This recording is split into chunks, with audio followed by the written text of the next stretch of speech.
তো hey guys, very good morning to you. আজকে হচ্ছে 13ই জানুয়ারি 2025। আজকে হচ্ছে পৌষ পূর্ণিমা, খুবই অসপিসিয়াস ডে, একটা খুবই ভালো দিন। তো অনেকেই অনেক জায়গায় যাচ্ছ, কমেন্ট করে জানিও কে কোথায় যাচ্ছ, কী করছো, সেটা একটু কমেন্ট করে জানিও। যাই হোক, ডিটেলসে পরে বলবো যে কেন আমরা এখন বাড়িতে থাকার কথা ছিল না, বাকি কথা পরে বলছি। তো আর এখন শুধু যাচ্ছি হচ্ছে একটুখানি আমাদের মা কালীকে দর্শন করতে, একটুখানি বেসিক্যালি গৌরীপুর কালীবাড়িতে মা কালীকে একটু দর্শন করতে যাচ্ছি। আজকে পূর্ণিমা আছে, ভালো ইহা আছে, একটু দর্শন করে আসি। আর তোমরা যদি জানতে চাও যে এটা কী হয়েছে, এটা অ্যাকচুয়ালি কালকে মাছ ভাজতে গিয়ে তেল ছিটে এসছে, তো এই জায়গাটা এরকম হয়ে গেছে। তো যাই হোক, ব্যথা নেই, কালকে সিলভার এক্স লাগিয়ে নিয়েছি। তো চলো যাওয়া যাক। তো গাইজ, আমি একটু ছোট্ট করে এখানে আগের দিনের গল্পটা বলে দিই। আগের দিন মানে 12 তারিখ রবিবার রাত্রি 10:55-তে আমাদের ট্রেন ছিল শিয়ালদা থেকে, অ্যান্ড সেটা ছিল হচ্ছে টিল প্রয়াগরাজ পর্যন্ত।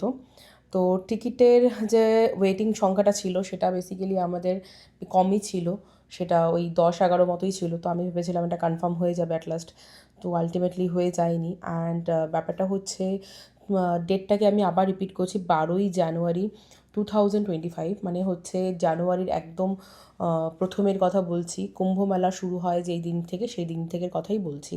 তো এত আপডেট তখন আমাদের কাছে ছিল না, আর এত এক্সপেকটেশনের মানে না থাকারও কারণ কিছু ছিল না, তার জন্য এক্সপেকটেশনটা যাই হোক রেখেছিলাম। তো সামহাও আমাদের টিকিটটা সে সময় একটা টিকিটও কনফার্ম হয়নি, 4টে টিকিট কাটা ছিল।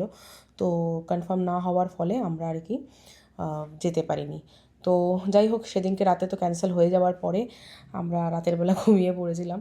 তো সকালবেলা ঘুম থেকে উঠে সেদিনকে পৌষ পূর্ণিমা ছিল, মানে 13ই জানুয়ারি 2025-এর কথা বলছি, সোমবার পৌষ পূর্ণিমা ছিল।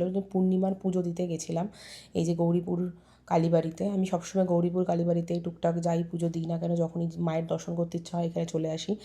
অ্যান্ড আসার পরে খুব আশ্চর্য রকমভাবে আমার মনে হলো মা যেন চাইছিল তার থেকে পারমিশন নিয়ে, মানে বাড়িতে যেরকম হয় না যে গার্জিয়ানের থেকে পারমিশন না নিয়ে তুমি বেরোতে পারবে না, সেরকম মায়ের পারমিশন না নিয়ে যেন আমরা রাস্তায় না বেরোই। তো এটা আমার মনে হলো, কারণ আমরা যখন পুরীতেও গেছিলাম তার আগেও এরকম মায়ের দর্শন করেই গেছিলাম, আমার হঠাৎ মনে পড়লো। তো যাই হোক, ভালোই হলো, এখানে এসে পুজো দিলাম। পুজো দিয়ে এই ঠাকুরমশাই আমাদের আর কি, তো পুজো দেওয়ার পরে যেটা ঠাকুরমশাই ম্যান্ডেটারি এই সিঁদুর আর কি, সিঁদুরের টিপ পরিয়ে দেন, যেটা ঘটের সিঁদুর হয় সেই সিঁদুরের টিপ একটুখানি মাথার মধ্যে সবসময় দিয়ে দেন। তো আমিও দিয়ে দিতে বললাম, আমাকে দিলেন ফার্স্টে, তারপরে রাজকে দিলেন, তারপরে আর কি মায়ের পায়ের ফুল আর পুজো সামগ্রী যেগুলো যেগুলো ছিল সেগুলো আমাদের হাতে দেওয়া হলো। তো এই ছিল আমাদের আগের দিনের কিছুটা ছোট্ট ঘটনা আর সেদিনকার ছোট্ট ঘটনা।